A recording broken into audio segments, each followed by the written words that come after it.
السلام علیکم ورحمۃ اللہ وبرکاتہ نحمدہ و نصلی علی رسولہ الکریم اما بعد اعوذ باللہ من الشیطان الرجیم بسم اللہ الرحمن الرحیم قد افلح من تزکی۔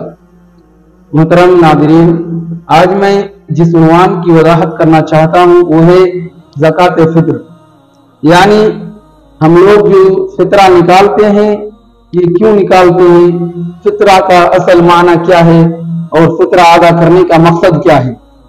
تو میرے بھائی اور دوستو، فطرہ کا معنی ہوتا ہے کہ دن میں کھانا پینا شروع کر دینا، اسی کو فطرہ کہا جاتا ہے۔ اور اصطلاح میں وہ صدقہ ہے جو کھانے پینے کے شروعات کے ساتھ انسان کو اس کی لغو اور فحش گوئی سے پاک صاف کر دے، اسی کو فطرہ کہا جاتا ہے۔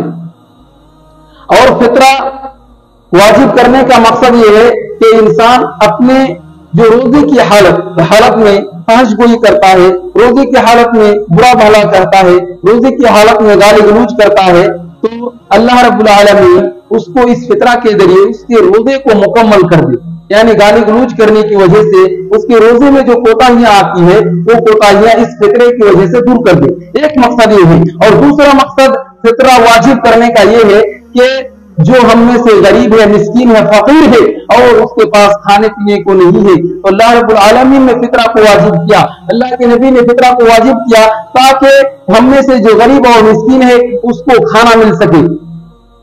اور اس کا حکم کیا ہے، واجب ہے، اور وہ رمضان المبارک کے ساتھ ہی 2 ہجری میں واجب قرار دیا گیا ہے۔ اللہ کے نبی صلی اللہ علیہ وسلم نے فرمایا، فرض رسول اللہ صلی اللہ علیہ وسلم صاعا من تمر او صاعا من شعير على العبد والغلام والذكر والانثى والصغير والكبير من المسلمين، وامر بها ان تؤدى قبل خروج الناس الى الصلاة۔ یعنی اللہ کے نبی صلی اللہ علیہ وسلم نے فطرہ کو واجب کیا، ہر اس چھوٹے بڑے عورت مرد غلام آزاد ہر شخص پر فطرے کو واجب کیا۔ اور یہ فطرہ کتنا دینا ہے، 1 سا، یعنی 4 مد، جو ہم لوگوں کے کلو کے حساب سے 3 کلو یا 2.5 کلو کے برابر ہوتا ہے۔ اور یہ کب ادا کرنا ہے، یعنی ہم جب عید پڑھنے جائیں تو عید پڑھنے جانے سے پہلے صبح ہم کو فطرہ ادا کرنا ہے، تب جا کر ہمارا فطرہ قابل قبول ہے۔ اگر ہم چاہتے ہیں کہ اس فطرے کو 4 دن 5 دن پہلے ادا کریں تو یہ فطرہ نہیں کہلائے گا، بلکہ یہ نفلی صدقہ کہلائے گا۔ یا پھر اگر کہیں کہ ہم اس کو عید کے بعد ادا کریں گے، پھر بھی آپ کا یہ قابل قبول نہیں ہے۔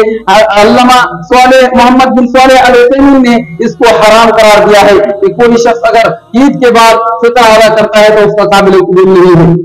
یعنی فطرہ ادا کرنے کا مین وقت کیا ہے کہ عید سے 2 دن پہلے، یا پھر عید سے 1 دن پہلے، یا پھر عید کے دن صبح عید پڑھنے جانے سے پہلے ادا کرنا ہے۔ یہ ہے فطرہ۔ اور فطرہ میں ہم کو کیا چیز ادا کرنا ہے، کیا فطرہ میں ہم روپیہ دے سکتے ہیں، کیا فطرہ میں ہم دھان چاول وغیرہ دے سکتے ہیں؟ تو آئیے اس کے بارے میں جانتے ہیں۔ حضرت ابو سعید خدری رضی اللہ عنہ بیان کرتے ہیں کہ ہم لوگ اللہ کے نبی صلی اللہ علیہ وسلم کے زمانے میں ہم لوگ جو کھاتے پیتے تھے، ہمارے ملک کا جو خوراک تھا اس میں سے ہم لوگ 1 سا فطرہ زکات نکالتے تھے۔ تو ابھی ہمارے ملک میں ہم لوگ جو کھاتے ہیں، ہم لوگ جو پیتے ہیں، اسی میں سے ہم لوگوں کو زکات فطر ادا کرنا ہے۔ اور ہمارا خوراک کیا ہے، ابھی ہم لوگ کھاتے ہیں دھان چاول گیہوں اور مکئی، تو ہم لوگوں کو انہی چیزوں سے زکات ادا کرنا ہے۔ تو صحابہ کرام جب کھجور کھاتے تھے، زبیب، کشمش اور منقع وغیرہ، تو وہ لوگ انہی چیزوں سے زکات ادا کرتے تھے۔